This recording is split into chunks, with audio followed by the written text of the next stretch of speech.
రైతులకు సంబంధించి రైతు బీమా ఇయ్యకుండా మా బీమా ఎందుకు ఇయ్యలేరు అని రైతులు అడిగే సందర్భాలు చాలా తక్కువ. రైతుకు పడాల్సిన రైతు బంధు పడకున్నా కూడా నిరసన వ్యక్తం చేసే సందర్భాలు చాలా తక్కువ. అట్లాంటిది దక్షిణ తెలంగాణ మొత్తం రైతులు రోడ్లెక్కే పరిస్థితి.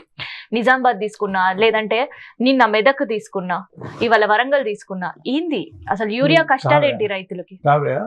మీరు మొత్తం దక్షిణ తెలంగాణ, మొత్తం తెలంగాణ ప్రాంతం అంతా చూడండి. ఇలా రైతులందరూ రోడ్ల మీద ఉన్నారు.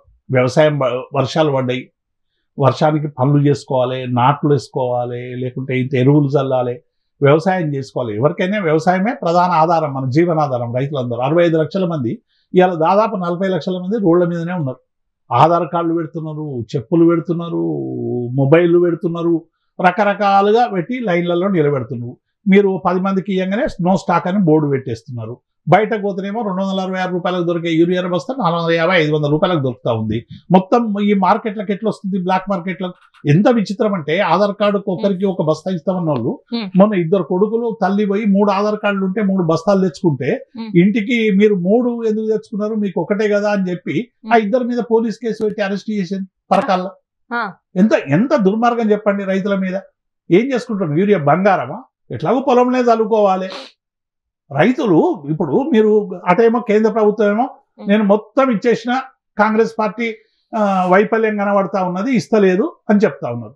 ఈ కాంగ్రెస్ పార్టీ ఏం చెప్తున్నది, మాకు ఇష్టమన్న యూరియా ఇవ్వలేదు కాబట్టి, కేంద్ర ప్రభుత్వం నుంచి రాలేదు కాబట్టి మేమేం చేయలేకపోతున్నాం, దీనికి బాధ్యత కేంద్ర ప్రభుత్వం. ఇద్దరు కలిసి నాటకం ఆడుతున్నారు. మొన్న కిషన్ రెడ్డి గారు ఏమన్నారు, మేము మొత్తంగా కూడా అన్ని ఇచ్చేసినాము అని రామచంద్రరావు గారు నూతన అధ్యక్షుడు అయినాక ప్రకటిస్తే, కిషన్ రెడ్డి గారు ఇలా ఏం ప్రకటిస్తాడు, మా రామగుండం సంబంధించినటువంటి ఫ్యాక్టరీలో కొన్ని సాంకేతిక పరమైన సమస్యలనే మేము కొంత ఆలస్యం జరుగుతున్న మాట వాస్తవమని ఇప్పుడు చెప్తున్నాడు సన్నాయి నొక్కులు.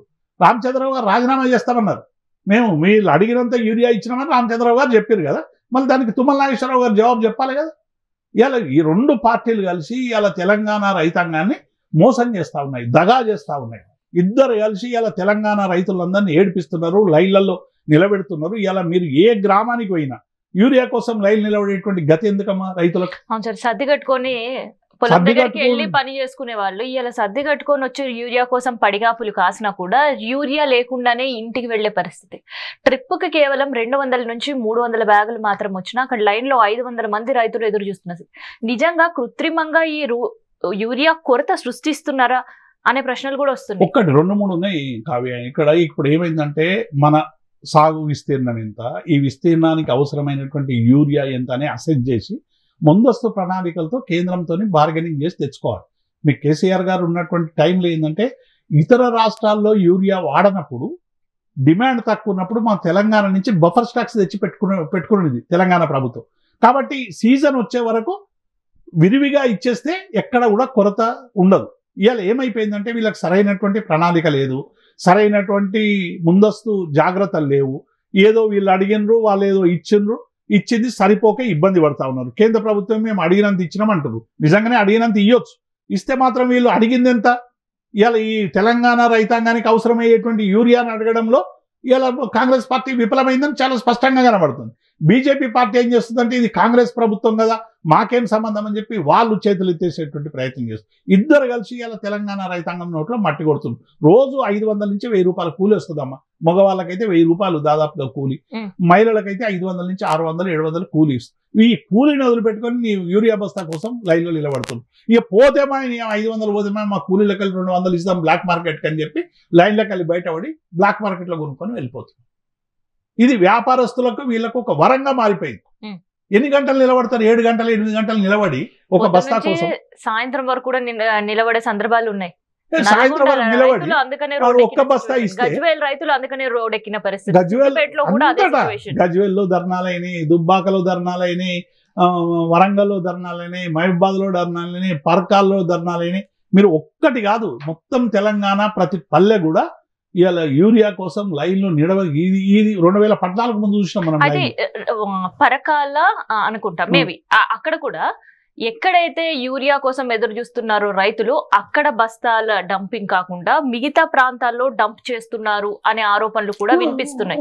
ఏంటిది అంటే యూరియా కూడా పక్కదారి పట్టిస్తున్నారా? అంతే కదా కావ్య. ఎక్కడైతే అవసరం ఉందో, ఎక్కడైతే ఇమీడియట్ నెసెసిటీ ఉందో అగ్రికల్చర్ డిపార్ట్మెంట్ ప్రణాళికలు చేసి అక్కడికి పంపించేటువంటి ప్రయత్నం చేయాలి.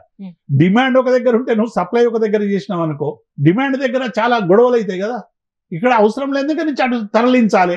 అవసరమైతే బఫర్ స్టాక్స్ ఎన్ని ఉన్నాయని తీసి ఇచ్చేయాలి. బఫర్ స్టాక్స్ ఏమో 25 లక్షల టన్నులు అని వీళ్ళు అంటారు. మళ్ళీ అవి ఎన్ని ఉన్నాయనేది ప్రభుత్వం చెప్తలేదు. తుమ్మల నాగేశ్వరరావు కూడా మనం సరైనటువంటి జవాబు చెప్పలేదు. మొన్న వాళ్ళు పత్రికల్లో వేసిన వార్తల ప్రకారం ఒక 2 లక్షల మెట్రిక్ టన్నులు మాత్రమే బ్యాలెన్స్ ఉన్నదని చెప్పారు. 2 లక్షల మెట్రిక్ టన్నుల కోసం ఎన్ని వందల మంది వేల మంది ఎందుకు రైతులు లైన్లలో ఉన్నారు? మరి వెంటనే ఇమీడియట్ గా ఇంకొక రాష్ట్రంతోనూ ఎక్కడనో తీసుకొచ్చి ఇవ్వాలి కదా. అంటే రైతాంగం పట్ల, పరిపాలన పట్ల, ముందస్తు ప్రణాళికల పట్ల ఒక అనుభవ రాహిత్యంతో ఇవాళ టోటల్గా ఫెయిల్ అయినరు. ఆ వచ్చిన యూరియా అంతా కూడా రకరకాల పేర్ల మీద పక్కకు తరలించి బ్లాక్ మార్కెట్ల ద్వారా నాయకులందరూ సొమ్ము చేసుకుంటున్నారు తప్ప రైతాంగానికి వాళ్ళకు యూరియా ఇవ్వడానికి మనసొప్పుతలేదనేటువంటి విషయం చాలా స్పష్టంగా కనబడుతుంది. రైతుల పరిస్థితి, రుణమాఫీది అదే పరిస్థితి చేసిండ్రు. రైతు బంధేమో 7 మొన్న ఒకసారి వేసిండ్రు, పాత ఎగ్గొట్టిండ్రు. రైతు కూలీలకు సంబంధించిన ప్రస్తావన లేదు, కౌలు వాళ్ళకి ప్రస్తావన లేదు, బోనస్ అందరికీ ఎగ్గొడుతున్నారు. ఇట్లా మనం చెప్పుకుంటూ పోతే అనేక విషయాల పట్ల కూడా ఇలా ప్రభుత్వం అన్ని వర్గాలను మోసం చేస్తున్నట్టే ఇలా ఉద్యోగులు మోసం చేస్తుంది, నిరుద్యోగులు మోసం చేస్తుంది, రైతులు మోసం చేస్తుంది, మహిళలు మోసం చేస్తుంది.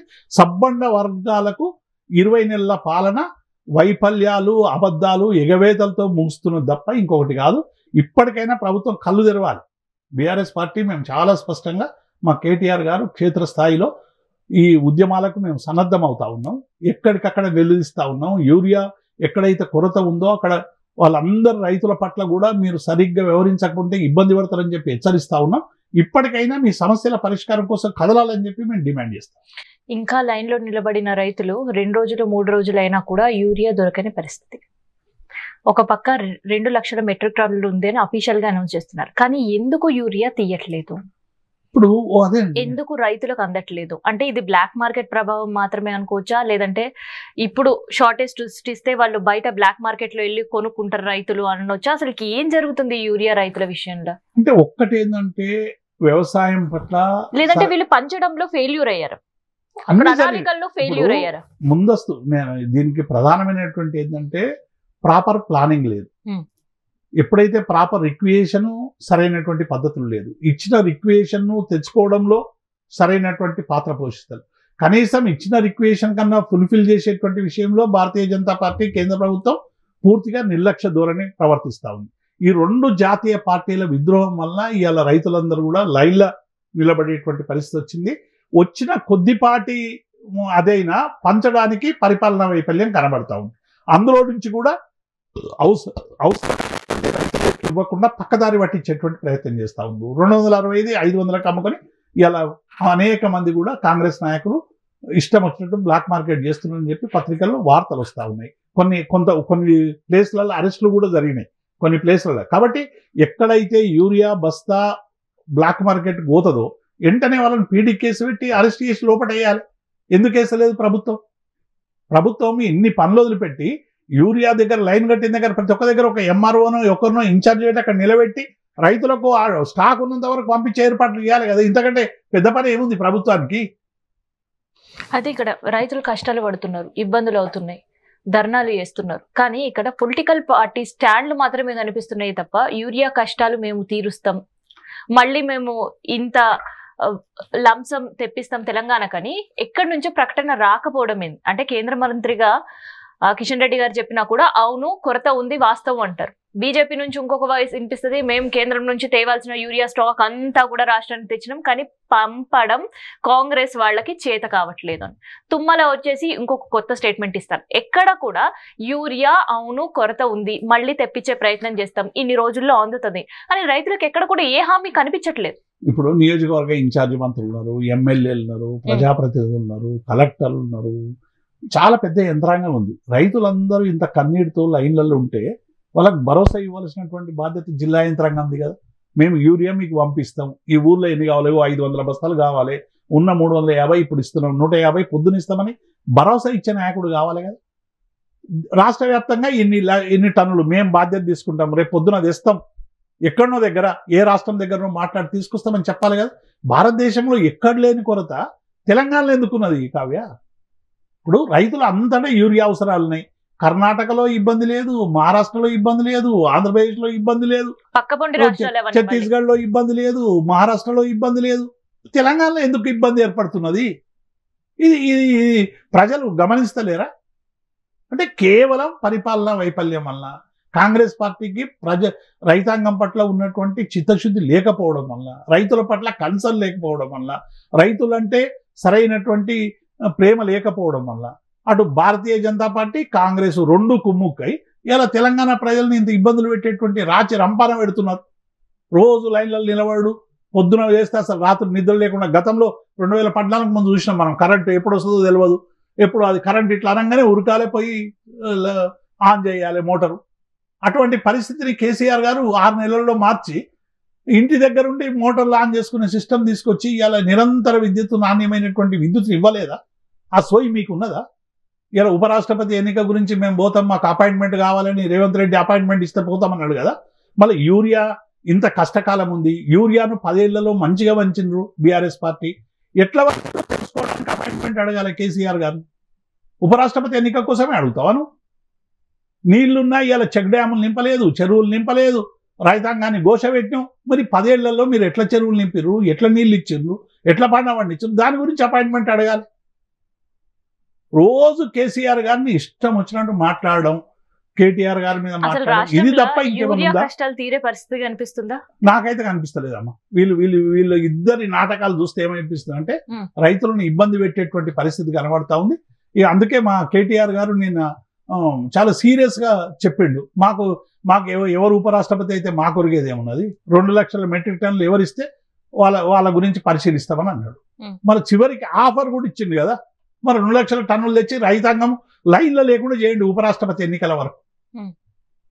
మీకు ఉపరాష్ట్రపతి ఎన్నికనే గొప్పదైంది, కానీ తెలంగాణ రైతాంగం జీవితాలు మీకు పట్టాయి.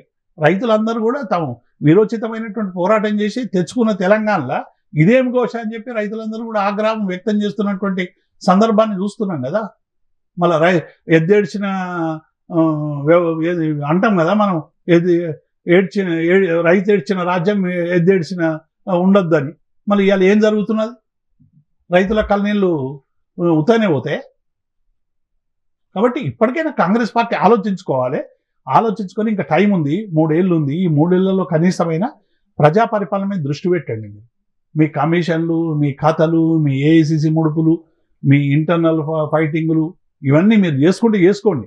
కానీ ఇచ్చిన హామీలు అమలు చేసుకునేటువంటి విషయంలో కాస్త సీరియస్నెస్ పెట్టండి, పరిపాలనపై దృష్టి పెట్టండి, ఇచ్చిన హామీలు అమలు ఎట్లా చేయాలో ఆలోచించండి, అమలు మీద దృష్టి పెట్టండి, పరిపాలన మీద దృష్టి పెట్టండి, ప్రజల మీద దృష్టి పెట్టండి అనేది మేము డిమాండ్ చేస్తాం.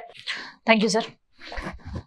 సో ఇదనమాట, ఒకవైపు తెలంగాణలో యూరియా కష్టాలు నడుస్తున్నాయి, రైతుల కన్నీళ్లు ఉన్నాయి, కానీ ఏ ఒక్కరు కూడా అటు కేంద్రం నుంచి కావచ్చు, ఇటు రాష్ట్రం నుంచి కావచ్చు, ఒకరిపైన ఒకరు దుమ్మెత్తు పోసుకునే ప్రయత్నం చేస్తున్నారు. వాళ్ళ హయాంలో మంచిగా పంచారని బీజేపీ చెప్తుంటే, లేదు ఇయ్యాల్సిన కోటా కంప్లీట్ అయిపోయింది, రాష్ట్రంలో ఉండే అధికారులకు పంచడం చేతగాకనే ఇవాళ రైతుల కష్టాలు పాలవుతున్నారు ఇంకొందరు. అయితే ఇక్కడ కావాల్సింది రైతులకి యూరియా భరోసా, యూరియా తమ వద్దకు ఎప్పుడు అందుతుందో అనే ఒక హామీ, అంతే తప్ప ఈ రాజకీయాలకు సంబంధించిన విమర్శలు అసలే కాదు.